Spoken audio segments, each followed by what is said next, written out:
So this year we have had quite a few new releases. We've had almost like 25, and then we're only halfway through the year right now. With that said, I usually pick up as many as I possibly can. At this point in time, I've already done my first impressions and full reviews for about, I'd say, three-fourths, a little bit more than that. I'm missing about 4 fragrances. And thanks to Newt, one of my subscribers, he sent me 2 of the ones that I'm missing. One of them I'm going to be reviewing today, and this is by Mont Blanc. It is Mont Blanc Explorer Platinum. So without further ado, let's get it.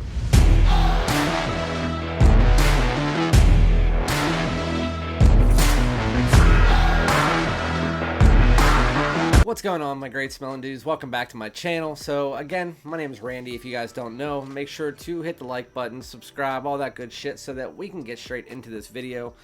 So again, there's been about 25 fragrances. I've reviewed and done first impressions of at least 20. I think I'm missing 4 or 5.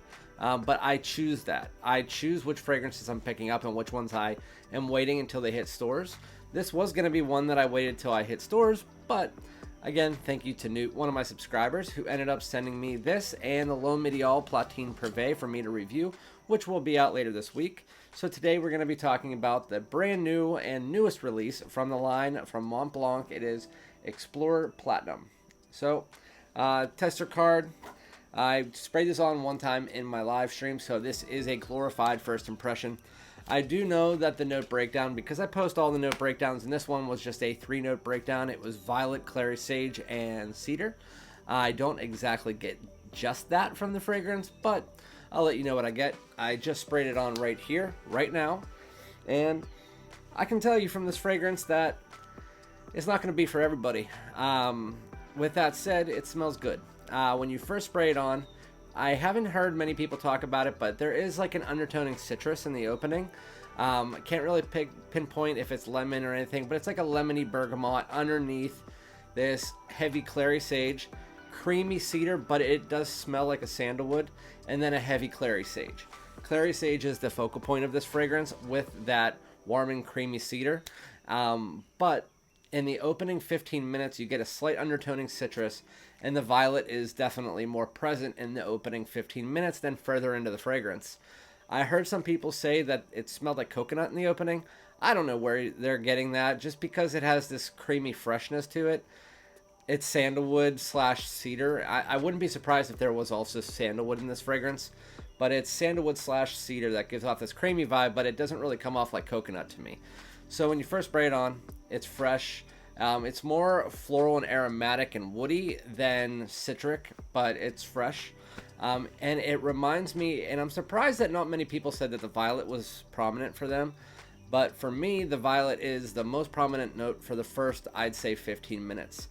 With that said, it kind of what do you think about when you think about violet? You think about the Fahrenheit, not the original Fahrenheit, because that one is kind of like the gasoline style of violet that I don't really personally like. But Fahrenheit Parfum is really coming off to me here.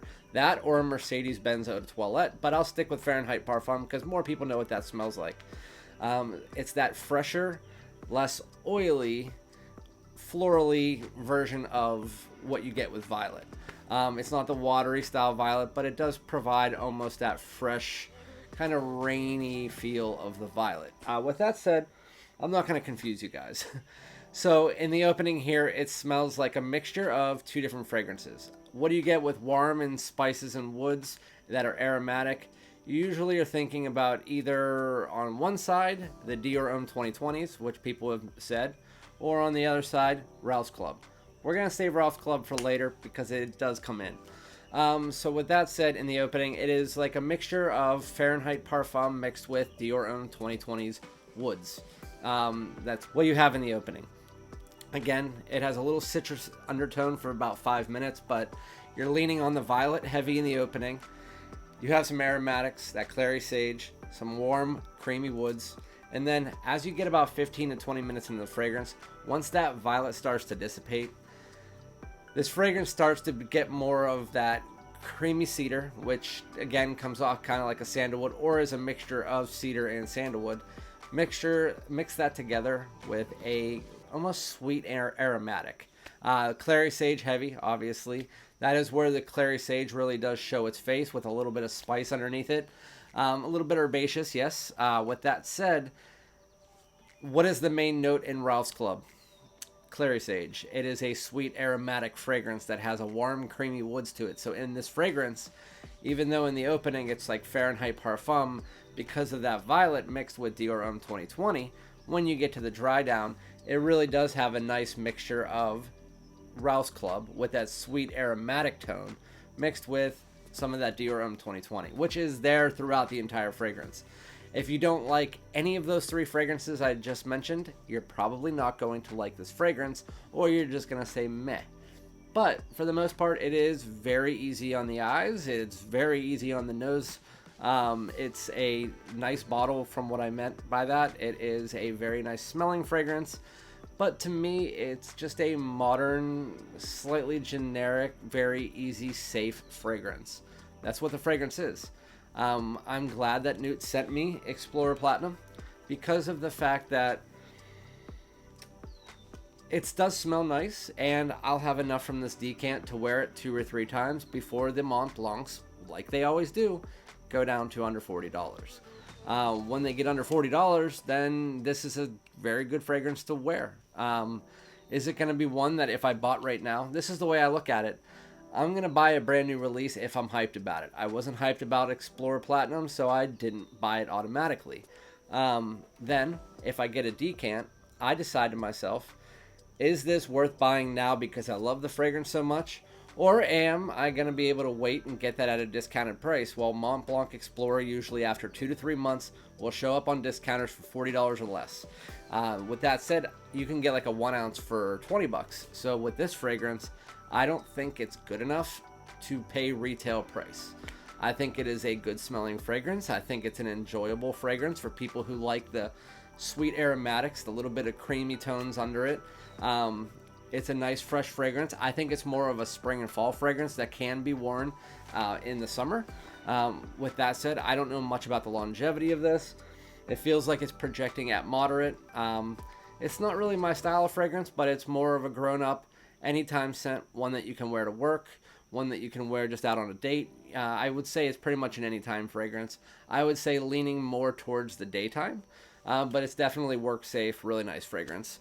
But Mont Blanc Explorer Platinum overall, I would probably give it about 7.5. It is a middle of the road fragrance that has a little bit of those very popular fragrances. It's not exactly like Dior Homme 2020. The violet isn't exactly like Fahrenheit Parfum. It's close enough to where most people would say, okay, I understand what you're saying. And then when you get to the dry down, it's very close to the aromatic sweetness that you get from Ralph's Club, that almost has a little bit of that bubblegummy vibe, mixed with a nice warm creamy woods like what you get with Dior Homme 2020. So that's pretty much what you get with this fragrance, and I'll be back with a full review, let you know if my opinions change, but I don't think they will. At this point in time, I think it's good. I don't think it's great. I think I'll pick it up when it does get to $40. Let me know if you've tried it, what you think about it. I have heard mixed reviews, people either saying it's super basic or it's the best in the line. I don't think either one. I think the regular Explorer is still a better fragrance, but I think that this one over time will probably get closer and closer to the original Explorer, just because at that point in time, again, it will be $40 and very affordable. But yeah, thank you guys so much. Stay tuned for my next video. I'll be back tomorrow. Thank you so much. Peace out.